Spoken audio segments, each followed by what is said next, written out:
میں نے کہا تم ایک دوسرے کو مدد کے پکارو گے، کوئی تمہاری مدد کو نہیں آئے گا، تمہاری ساری قوم پھٹ جائے گی، تم مظالم کرو گے ایک دوسرے پر، کوئی نہیں تمہاری سنے گا، اور تم سمجھتے ہو کہ تمہارے یہ جرائم بغیر سزا کے چلے جائیں گے، ہو ہی نہیں سکتا یہ۔ وہ کسی نے وہ دوبارہ خدا سن کے مجھے کہا کہ وہ حیران رہ گیا ہے، ایک ایک لفظ، ایک ایک نقشہ بین ہی اسی طرح ہوا ہے جیسا کہ آغاز کے خطبات میں نے پاکستان کو متنبع کیا تھا۔ تو ہم خوش تو نہیں ہیں کہ ان کو تکلیف پہنچتی ہے، مگر اس بات کا اور بھی دکھ ہے کہ ہماری قوم ہے جو اس قدر مصیبت اٹھا رہی ہے، لیکن توجہ نہیں کر رہی۔ جو باتیں پاکستان میں جماعت احمدیہ کے خلاف ہوئی تھی وہ ایک دوسرے کے خلاف کر رہے ہیں، ایک دوسرے کو کافر، ایک دوسرے کو غیر مسلم، ایک دوسرے کا اغوا، ایک دوسرے کے گھر لوٹنا، قتل و غارت، اور کوئی پوچھنے والا نہیں۔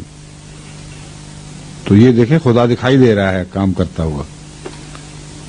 جہاں خدا سے تعلق ہی کوئی نہیں وہاں کہاں خدا دکھائی دے گا۔